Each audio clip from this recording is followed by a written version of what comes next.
All right, good morning, everybody. Welcome to Cleveland Bills. Adam Benigni, WGRZ TV and Sports Talk Live Buffalo. Sal Maiorana, no rest for the weary man, who's up. We're recording this at like 8:30 on Saturday morning, day 3 of the NFL draft, and he has been at it over the first two. And Sal, let's break down these selections. I mean, we had talked about for weeks obvious areas of need, and longer than that. And they addressed all of them, starting with cornerback Max Hairston at 30. Yeah, I mean, a quick recap here. First of all, Brandon Beane has ticked off the needs that they needed to address 1, 2, 3. And you know how these drafts go, Adam. You know, they start looking at their board and things happen around them, and okay, best player available. This thing has been surgical in the way he's attacked this. I mean, he knew the areas that he had to address early, because you don't want to be screwing around on day 3 hoping to hit a double on a 4th round or 5th round guy. You need a couple triples and home runs in the draft. And, who knows? We'll see when these guys get in here what they really are. But I don't think you could have asked, if you're a Bills fan looking at the roster, I don't think you could have seen this any differently than he really has done a great job so far. So we start off on the first day. Now, my sense was that they wanted to address defensive tackle first. I think that was, by signing Trey White and Dane Jackson, they've sort of got themselves at least backed up at cornerback. But defensive tackle, I really think he wanted to pick one first. He'll never say that, of course. And then that run started, and 4 of them went off the board in like 12 picks, and they were wiped out. There was no way. You couldn't reach anymore for a tackle. So they were fortunate that the D-line run, because there were 5 edges who came off too. There were 10 defensive linemen picked in the first round, all before the Bills picked. So they were fortunate the cornerbacks all got pushed down. And he gets to 30, and Will Johnson was sitting there. And we were sitting in the media room thinking, man, oh man, obviously something's wrong with Will Johnson. Yeah. He's got the degenerative knee apparently. And we're all thinking like, well, if Harbaugh jumped past him at 23 with the Chargers, Harbaugh coached at Michigan, recruited Will Johnson to Michigan. That was sort of a major red flag that, yeah, if he's not picking that kid who helped his team win the national championship, something's wrong. So Max Hairston was there, and I think it's a great pick for the Bills. He's the fastest 40 time at the combine, which, okay, he's not running a straight line in the NFL. I get it. But you can't deny the kid has incredible speed. He's an athlete. He's gained, according to him, on his Zoom call when we talked to him that night, he's put on about 10 pounds. So at 180, yeah, right. At 183, you're like, well, that's a pretty small guy. But if he's at 192, like he claims, and he can still run, that looks like a nice pick for the Bills. So yeah, I really like that first pick if it works out for them. Well, the knock on him, right, is the tackling. I mean, he's got speed and recovery speed, and able to, good ball instincts, all of those things, attributes. I got a little bit undersized.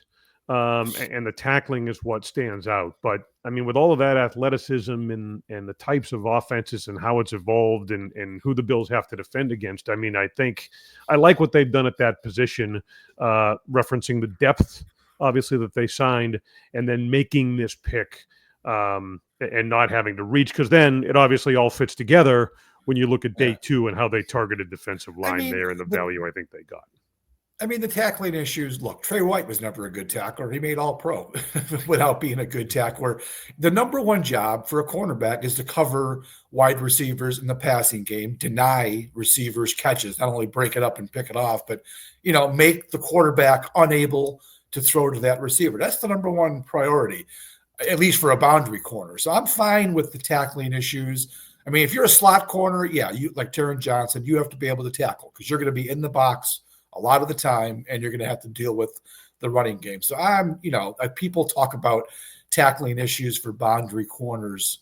Here's the way you solve that.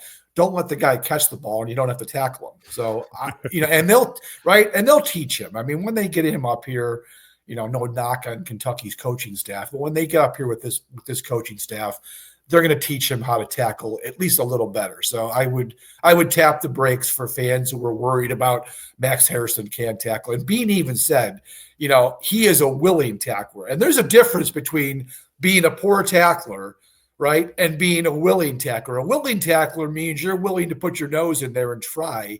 A lot of these corners, Deion Sanders would be the number one right. Video of this, right? That dude never wanted to touch anybody, but he was so good he didn't have to touch anybody. So yeah, I think Hairston's going to be a good pick for them.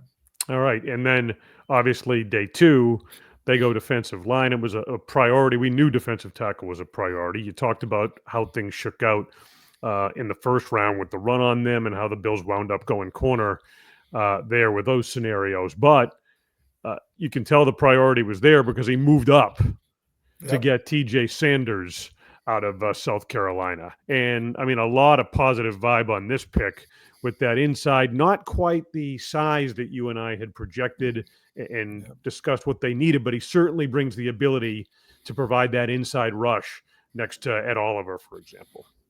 Yeah, I mean, I would have preferred, well, we had talked about this. Kenneth Grant was, I think, the guy that I think the Bills would have loved to have gotten 330 pounds. And I think you and I are in agreement on this, that they needed to add some girth.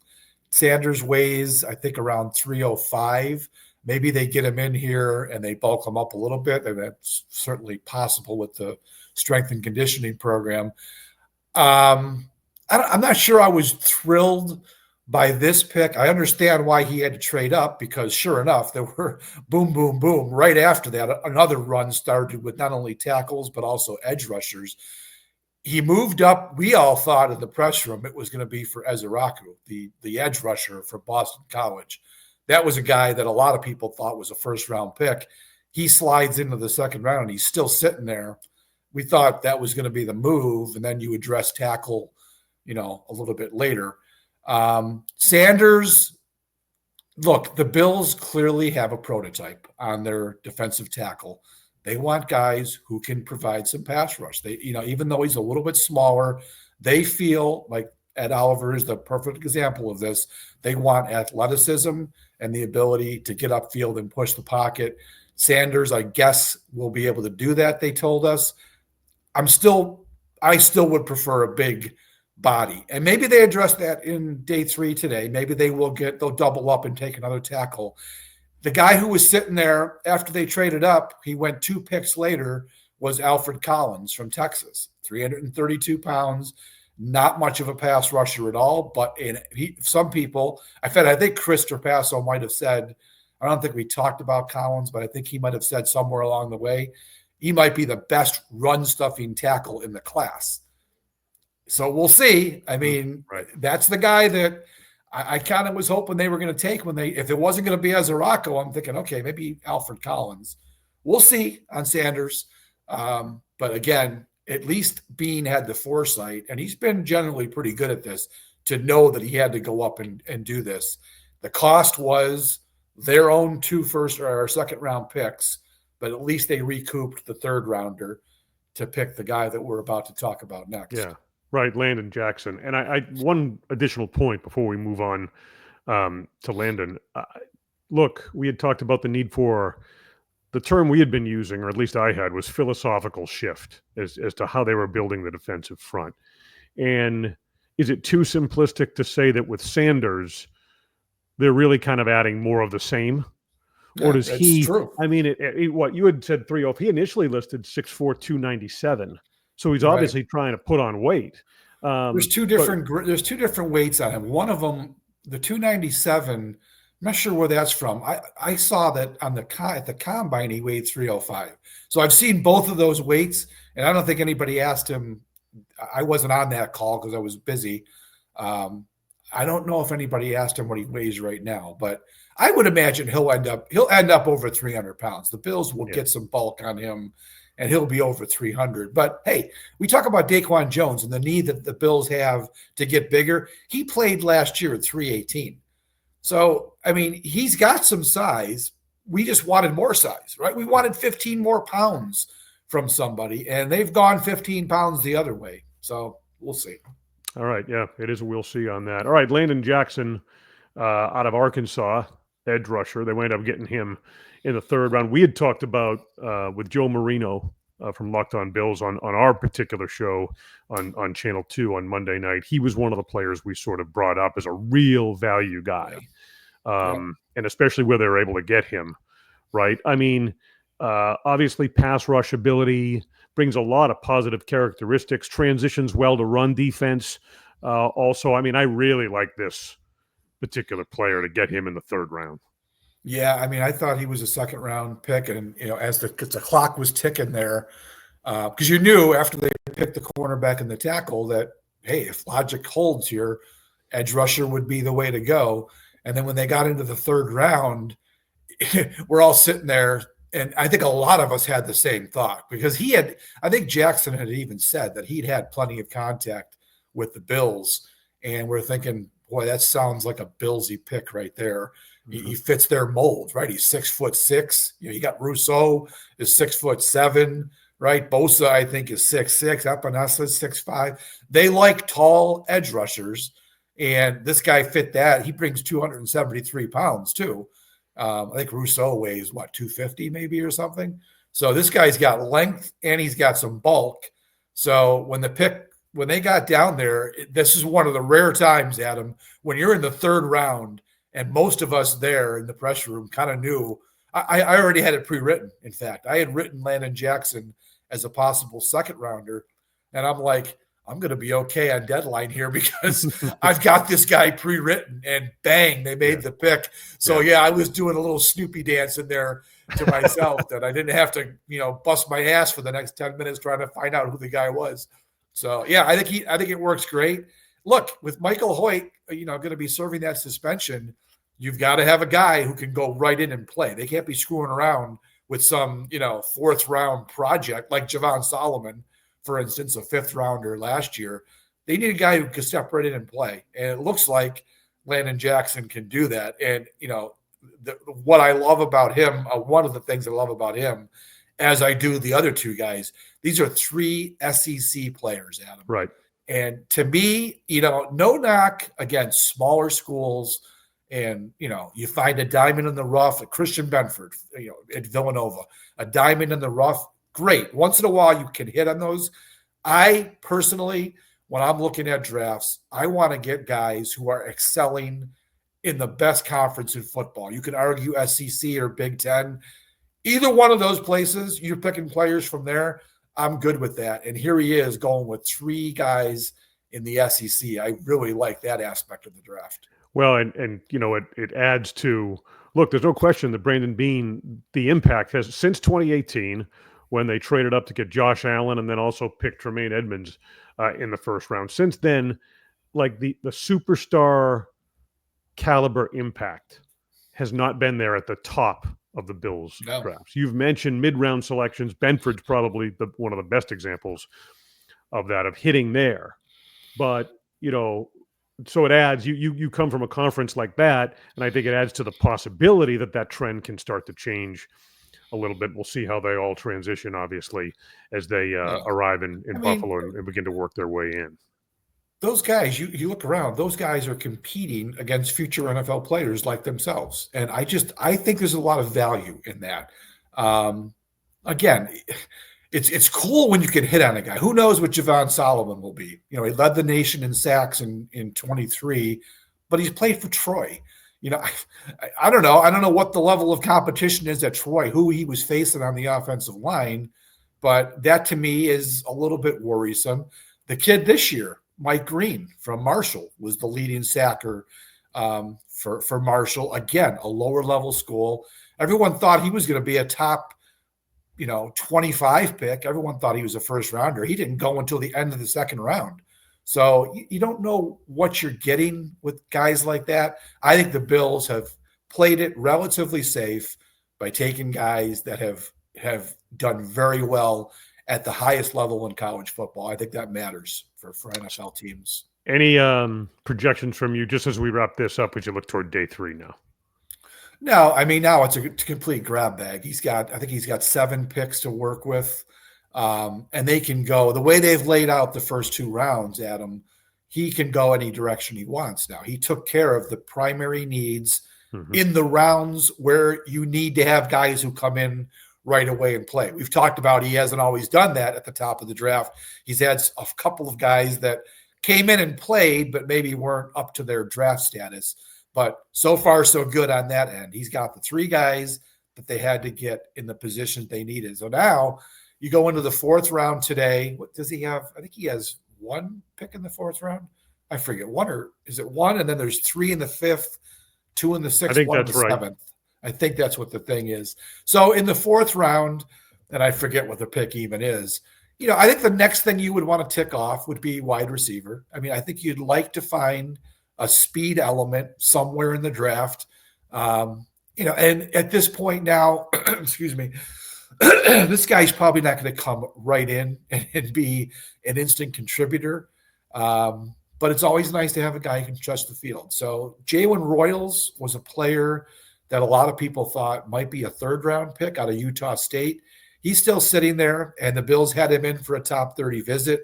So there's a little bit of interest. I would look for him. There was a kid who went last night with the very last pick, Ty Felton of Maryland, because I was finishing my look ahead, and I had his name, and I had to quickly delete him because whoever had the last pick last night took him. Another guy who can just get down the field and move. So that's the kind of guy you're looking for. So I would start with wide receiver. Give me your thought on wide receiver before I move on. I mean, do you think that they need to get that in this draft? I think they need to add a specific type, like we've talked about. And there are those in the organization that would dispute that. Wasn't Beane who told you in one of the run-ups that thanks for telling me we need to add speed or something like that, the way you worded one of your questions? But I think that all of us, as productive, it's hard. It's a hard argument to make, right? Because as productive as the Bills' offense was and the numbers they put up, and as effective as that passing game and the everyone eats was for a lot of the season, right? They still, I think, lack that true downfield, like speed element threat. Yeah. And I think when you have a quarterback like Josh Allen, you have to give him that. Well, you got an arm that can get it there. You need to make defenses account for that. So, no, I do think that is something they need to kind of add into the mix. You talked about how good their offense was, undeniable. Team record for scoring. I understand all that. When you look at the Bills' downfield passing game, Josh Allen, believe it or not, the league MVP was below average when he was throwing the ball 20 air yards or more down the field. Now, there's 2 reasons for that.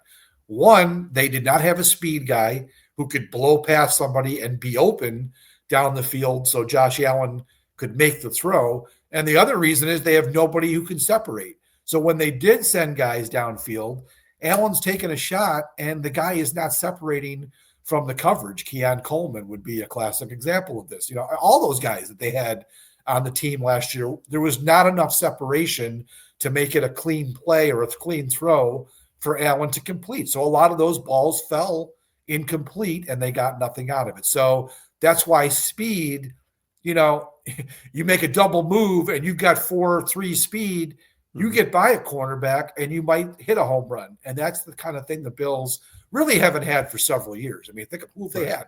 I mean, Diggs and Davis were not those players. They haven't had a home run hitter. I can't even remember when the last true speedy, major threat downfield was for the Bills. So, yeah, it'd be nice to add a player like that. Now, again, we've just talked about you're getting him in the 4th, 5th round. It's going to be tough for that kid to get on the field. So maybe we're all just, shooting arrows in the dark here and it doesn't matter. But it would be nice to have one of those guys on the roster for that specific reason. And whether we're referring to Max Hairston at the top of this particular draft, or potentially a wide receiver and the very element we're talking about. Was it Dwight Adams back in the day? Bill's director of player personnel. I mean, you and I were covering the team back then. Remember the line? You can't teach speed. Can't teach speed.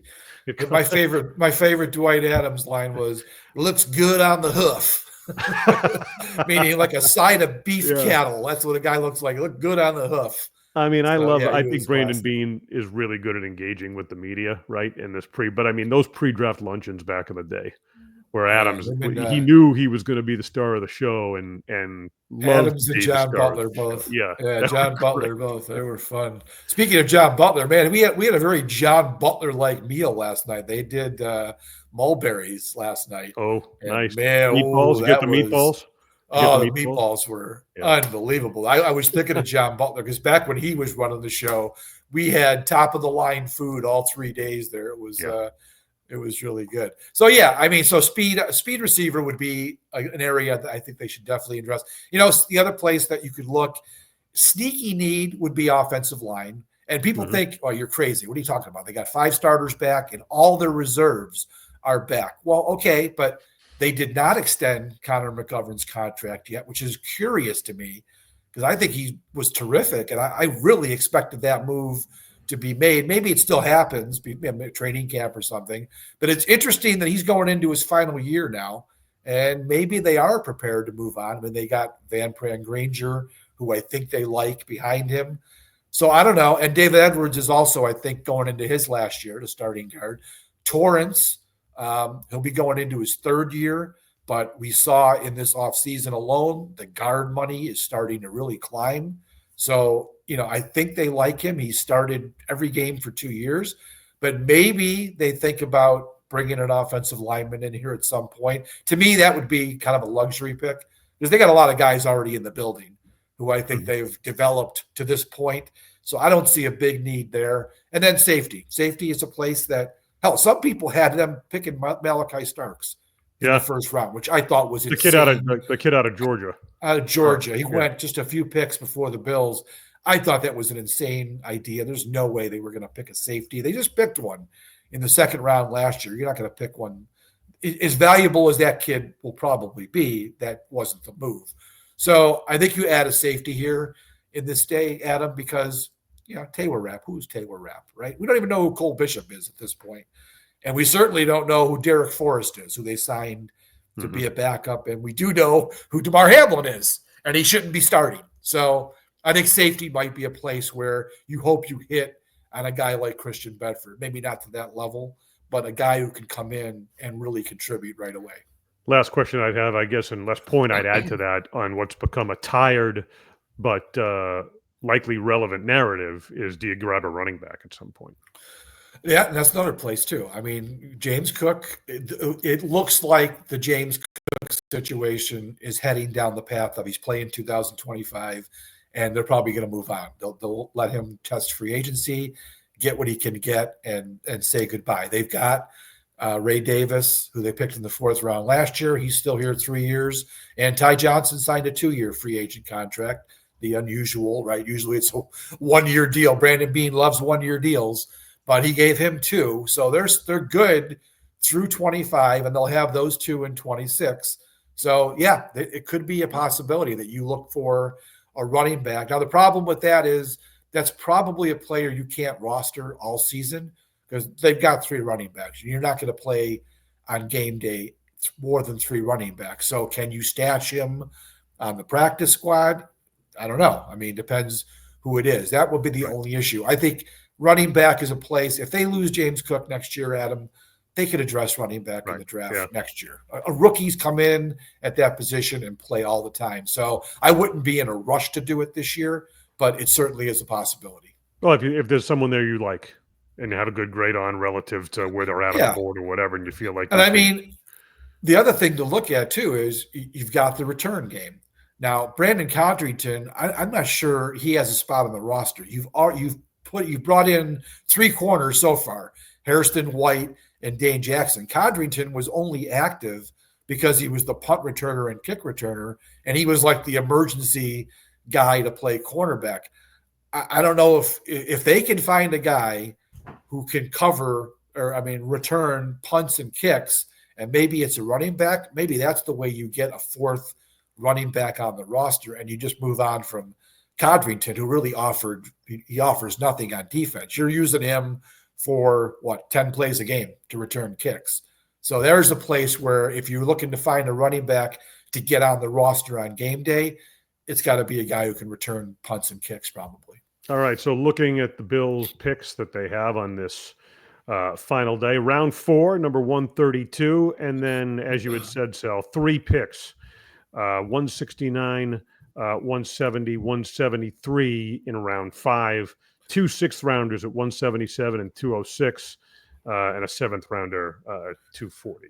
So yeah, he left. Beane walked out of the press room last night, driving the dagger into us by saying, "Yeah, aren't you glad I got that 7th-round pick?" Now we got to sit through the whole damn 7th round waiting for him to pick some guy who's not going to make the team. That pissed me off. That was part of the trade up to get Sanders. So now there's going to be what I think will be interesting today is you've got those 3 picks in the 5th round. Maybe you take 2 or 3 of those and try to package a deal to get a pick in the 4th round. I think that's something he might want to explore. I mean, they're picking 3 guys within like 5 or 6 picks there, which is going to be crazy if that happens. But I would think that Beane would look to move, a couple of those and maybe get up in the 5th round and pick somebody with a little bit higher value. We'll see. That's part of what'll make today interesting, I think. Yeah, well, if things stay to form as they are right now, I mean, they'll wind up drafting 10 players, which we didn't think they were going to do. Right. They don't need to, quite frankly. They don't need to, and 10 guys aren't going to make this team. But, people will also tell you, hey, you got 10 swings. Maybe you're going to find a Christian Benford again. Right. Maybe you find somebody in one of those late picks. I understand the strategy, but I would still prefer using some of those picks, get rid of them, and get a higher pick to get a better player. I'd be perfectly fine with that. There's no sense to me bringing 10 guys in how many are going to make the team. So I would try to use those assets a little wiser if the opportunity's there. He said the other day, look, we're not going to just throw picks away because we don't think 10 guys are going to make it. We're not going to do that. So if they end up picking 10, fine. We'll see. Maybe they do find that diamond in the rough later on today. All right. It's going to be interesting. One more day of it. The 2025 NFL Draft. Follow Sal Maiorana on X, on Blue Sky, Rochester Democrat and Chronicle. And, of course, we'll have a full recap with John Scott and Vic Carucci Monday night, 7 o'clock, Sports Talk Live Buffalo on Channel 2. All right, man, hang in there. Go get him. All right. Finish strong. One more day. Finish strong. All right, so for Sal Maiorana, I'm Adam Benigni. We'll have the full recap on a Sunday edition as well of Believe in Bills. Thanks for checking us out and subscribing and following. We appreciate the support.